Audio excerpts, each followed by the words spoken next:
Moje meno je Sonia Husáková, s niektorými určite už sa poznáme z našich predchádzajúcich akcií, konferencií, webinárov, setkání. Pre tých, ktorí sú tu prvýkrát alebo sa prvýkrát so mnou stretávajú, tak som konzultantom našej spoločnosti práve pre Atlassian riešenia. Pri migráciách do cloudu s klientmi sme riešili rôzne veci a práve pripadá mi produkt Atlassian Guard veľmi zaujímavý v tom, že je to security and user management a rôzne veci, ktoré tam Atlassian mení alebo doplňa a tak ďalej, pribúdajú s časom a rôzni klienti, ako majú nastavené diferentne, rozdielne tie svoje podmienky bezpečnosti, riešia aj rôzne problémy. Takže teraz by som vás trošku takým letom svetom posunula cez nejaké tie riešenia jednotlivých detailných problémov a dám tam nejaké postrehy z migrácie u našich klientov. Prečo práve Atlassian Guard? Atlassian Guard je, ako som zmienila, user a security management v cloude a je to zatiaľ jediná cesta, ako môžete pripojiť svoje produkty, ktoré používate v cloude, Jira, Confluence, Bitbucket a ďalšie, napojiť na nejaký ten user management a zabezpečiť si nejak tú bezpečnostnú politiku, aby tá vaša inštancia bola bezpečnejšia, aby ste vedeli tam pripojiť externé adresáre užívateľov, aby ste vedeli nejakým spôsobom overovať bezpečnejšie a podobne. Atlassian Guard je po starom Atlassian Access. S tým ste sa možno stretli tí, ktorí už máte premigrováno a náhodou vás zaujímajú nejaké detaily práve z našich postrehov. Martine, ja sa spýtam, nie je tam hluk na pozadí odo mňa? Není, je to výborný.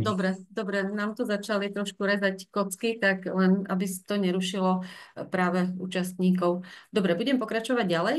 Takže je to bývalý Atlassian Access a bez toho Atlassian Guardu momentálne nejde pripojiť externé adresáre do cloudu. Čo ďalej on umožňuje, tak je nastavenie SSO, kde vlastne to overovanie je na základe samo SSO overovanie.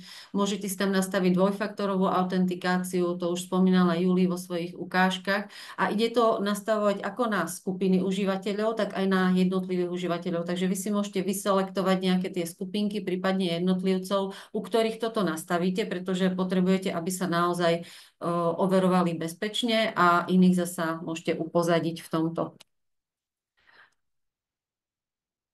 Atlassian Guard umožňuje integráciu s rôznymi identity managementmi alebo identity providermi. Ja som tu vypichla niektoré z nich. Od Microsoftu, dajme tomu, sa dá využiť Microsoft Azure Active Directory, to už je vlastne akoby cloudová služba, takže to sa dá použiť rovno. Splunk sa dá napojiť, viem, že mnohé firmy používajú ako monitorovací systém Splunk.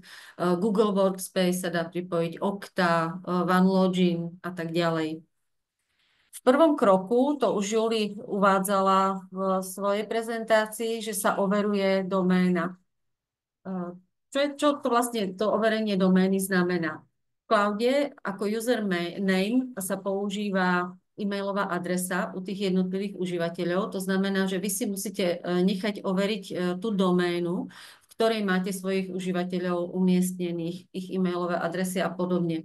Stretli sme sa s prípadom, keď klient nebol správcom svojej domény, ale bola to vlastne nejaká tá firma, ktorá mala svoju materskú firmu v Nemecku a tak ten krok, kedy Julie ukazovala, že sa overuje doména napríklad textovým reťazcom, ktorý musíte vložiť na DNS server, to tento klient nemohol urobiť, musí žiadať tým pádom toho správcu domény, aby to tam umiestnil a sviete div sa, aj s tým môže byť niekde u niektorých firiem problém, ale nakoniec sme to zvládli a podarilo sa. Okrem toho existujú ďalšie overovacie metódy, tam máte možnosť vidieť vo videu, ktoré kolegyňa pripravila potom. Ja možno spomínam práve to, čo som už videla. Kolegyňa Julie pripravila video k tomu videozáznam a tam vás vlastne prevádza Atlassian Guard produktom trošku podrobnejšie. Ja tu zmienim len vypichnem tie špecialitky, na ktoré sme narazili a ktoré by vlastne vám mohli zostať niekde v pamäti. A toto už som niekde počul. Takže tam to nájdete v tom videu a tam budete mať aj tie spôsoby, akým sa doména dá overovať. SSO overovanie už som trošilinku zmienila, že používa SAML ako taký. A čo sa týka dvojfaktorovej autentikácie, tak okrem iného môžete ten druhý faktor využiť mobilnú aplikáciu, kde potvrdíte, áno, tento token je správny, alebo posielam tam toto číslo a ste overení. Čo sa týka plánov a Atlassian Guardu, tento produkt má dve možnosti. Má možnosť využiť štandard plán a premium plán.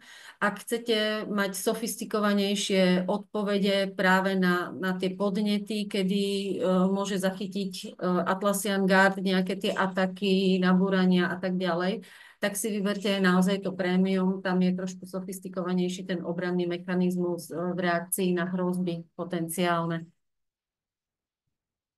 Rozdiely v plánoch sú značné. Zvýraznila som na prvých obrazovkách červenou vlastne, čo je iné v tom premium pláne. Premium plán obsahuje všetko, čo obsahuje štandard plán. V štandarde sú napríklad SCIM, user provisioning nastavenia, single sign-on, SSOčko nastavenia, autentikačné politiky, to znamená overovacie politiky, authentication policies, nejaká tá securita pre externých užívateľov a tak ďalej, mobilná aplikácia, management tam a podobne. A premium plán má tam ďalšie veci ako klasifikácia dát. Zasa v tom videu tam môžete vidieť bližšie potom, čo sa toho týka, čo to vlastne znamená a čo sa za tým skrýva. Ďalšie rozdiely, napríklad skenuje sa obsah tej danej inštancie, robí sa custom detekcia, robí sa integrácia pre alerty rôzne a ich messaging. A ďalej napríklad viete vidieť detail tých alertov, máte dashboard, na ktorom vlastne tie alerty môžete mať zotriedené, zobrazené a podobne. Takže toto sú rozdiely v plánoch. Dole som uviedla na stránke zdroj. Táto prezentácia bude umiestnená aj na našom webe. To potom potažmo dostanete od kolegu poslané, že si to môžete pozrieť a tam si môžete vlastne prekliknúť tento odkaz. Je to v pricingu toho daného produktu Atlassian Guard. Čo s Atlassian Guardom ďalej? Ako na ňo, čo sa tam dá vlastne robiť a podobne. Ak by ste chceli pripojiť externé Active Directory, tak stretli sme sa s prípadom, kedy vlastne klient, vlastne to bolo viacero prípadov a je to dosť bežný prípad, že Active Directory je vo firmách LDAP používaný a ten nie je ako cloudová služba. Väčšinou ten LDAP máte niekde za firewallom u seba a tak ďalej, aby všetko bolo bezpečné, ale predsa sa rozhodne, dajme tomu váš management, že chcete migrovať do cloudu a tam už treba riešiť, čo s tým. Je tam ľahká pomoc, existuje tzv. Služba ADFS, Active Directory Federation alebo Federated, niekde uvádzajú services. Takže nainštalujete si túto službu, parametrami nastavíte všetko tak, aby ste mohli vlastne používať ten svoj LDAP v cloude a týmto spôsobom sa napojíte na Atlassian Guard, na Security User Management cloudový v Atlassiane. Ak by ste náhodou mali veľmi prísnu bezpečnostnú politiku, pretože aj s týmto sme sa u klienta stretli, že nie je možné vytvoriť ani úzky tunel smerom do cloudu a všetko naozaj je za tým firewallom a chceme, aby sa pripájalo to len na jednu IP adresu a podobne, tak sa dajú dohodnúť špeciálne podmienky s Atlassianom a Atlassian vie poskytnúť VPN s tým, že podporujú rôzne druhy VPN-iek. Tam zasa my môžeme pomôcť ako partner Atlassianu s tým, že vám dohodneme práve, dá sa dohodnúť aj stretnutie s Atlassianom a tieto podmienky všetky špeciálne prebrať s tým, že ten Atlassian navrhne potom špeci riešenie, keďže to nie je v defaulte toho produktu Atlassian Guard.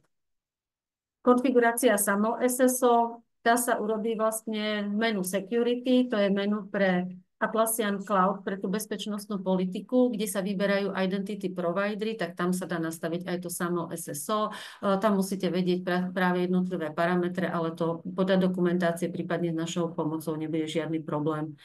Okrem samo SSO nastavenia sa dá využiť práve aj SCIM, User Provisioning, System for Cross-Domain Identity Management a to je zasa forma, ktorou vy si môžete potom napojiť svojho identity providera. S čím sme sa stretli za tú našu prax, keď sme migrovali klientov do cloudu a potrebovali sme konfigurovať Atlassian Guard, tak je, že klient napríklad používal Keycloak ako identity provider. Zasa nie je to úplne nebežná vec. Klienti ten Keycloak používajú dosť. A taká jedna špecialitka bola ešte, že klient cez ten Keycloak chcel overovať len customerov, ktorí sú v produkte Jira Service Management.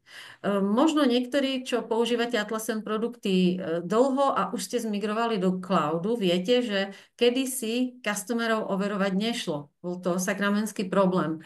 Dnes už to Atlassian má spracované v svojich produktoch, takže to ide a naozaj aj ten Keycloak viete prispôsobiť tak, že tam napojíte overovanie tých customerov, čo je zvlášť databáza, nie sú to platení užívateľia ani agenti, tam vlastne sa platí len ten agent v Jira Service Managemente a aj to ide. Ak to nejde vám samotným, že sa rozhodnete takto ako sami migrovať do cloudu, tak určite zasa môžete nás osloviť a my s tým pomôžeme. Nie je s tým žiadny problém. S čím sme sa ešte stretli v napojení LDAPu cez ADFS je to, že klient okrem toho, že nevlastnil vlastne svoju doménu pre užívateľské účty a tzv. E-mailové adresy, tak nemohol v tomto prípade ani potvrdiť to claim accounts pre tých svojich užívateľov. Prečo? To sú vlastne nárokované účty, ktoré chcete spravovať. Prečo? Pretože to claim accounts už urobila materská firma a tým pádom tú správu týchto účtov mala ona u seba. Takže klient by mal obštrukcie s tým a musel by požiadať tú materskú firmu, aby im dovolila claimovať tieto accounty. Takže v tomto prípade pre klienta to bola fakt veľká práca, bol to veľký oriešok, pretože nie vždy s materskou firmou ide všetko ľahko, hlavne keď tie materské firmy nie sú tu na našom území, ale sú niekde v zahraničí. Takže uchýlili sa k riešeniu, ktoré na začiatku odmietali, keď sme im to navrhli, že začali overovať len cez login a password, čož je to nejaké základné overenie, ale predsa tá správa účtov, kde si navolíte nejakú väčšiu bezpečnostnú politiku, je lepšia. Potom ale vlastne sa dá dotiahnuť v ďalšom období to, že s tou materskou firmou sa dohodnete sa so správcom domény, že vám treba tie účty uvoľní. Ale to je zasa na časovo dlhšie obdobie, to znamená, že v tom prvom momente sa dá využiť práve toto. Na čo je treba pamätať a myslieť hneď na začiatku? Je to práve to, čo už som spomenula viackrát dnes, že ak máte špeciálnu bezpečnostnú politiku, tak je potrebné s tým vašim Atlassian partnerom, ktorý vám pomôže sa preniesť do cloudu, tieto veci poriešiť v začiatkoch, aby sa na niečo nezabudlo, aby náhodou ste nedopadli tak, že už máte prenesené dáta, idete ten guard napojovať a teraz veľmi veľký kľúčový problém, ktorý nevieme prekonať. Takže toto treba urobiť na začiatku, určite zmeniť všetky špecifika, je kritická infraštruktúra u mnohých firiem, takže vlastne oni naozaj tú bezpečnostnú politiku nemajú jednoduchú, bezpečnostní politici v tej ich firme nedovolia rôzne veci, až keď vlastne sa zistí, že áno, v tom cloude musíme byť a chceme byť a iná cesta nie, tak potom sa dajú zjemňovať trošku vlastne a upúšťajú sa opraty, takzvané dá sa zjemňovať tá politika.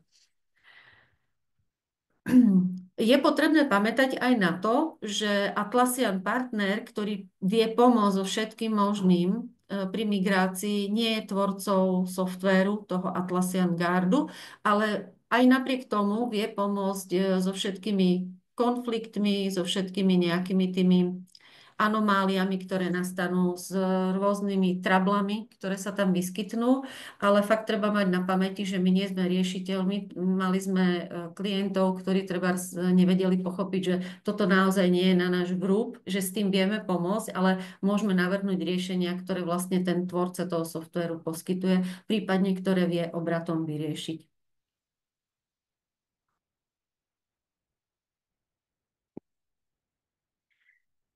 Ďalšia taká kľúčová vec u Atlassian Guardu, na čo treba pamätať už vlastne na začiatku, je to, že jeden Atlassian Guard, to je zvlášť inštancia, ktorá má svoju vlastnú URL, potom ďalšie produkty, ktoré máte, Confluence, Jira, Bitbucket a tak ďalej, hlavne Confluence a Jira, Jira alebo Jira Service Management, tak to môžete mať na jednej URL spoločnej. Ale Atlassian Guard má svoju zvlášť URL, je to zvlášť inštancia, zvlášť služba.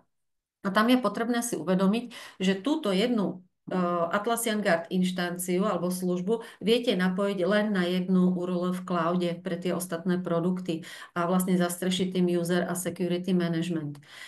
Sú klienti, ktorí vlastne to majú nastavené tak, že im ponúkneme, že ten Atlassian Guard nastavíme až v ďalšom kroku, keď už budeme napájať produkciu. Najprv si okontrolujeme, či všetko vlastne v prenose dát a všetky tieto veci máme v poriadku, či s tým súhlasíte, či vám to sedí a potom vám donastavíme vlastne ten user management.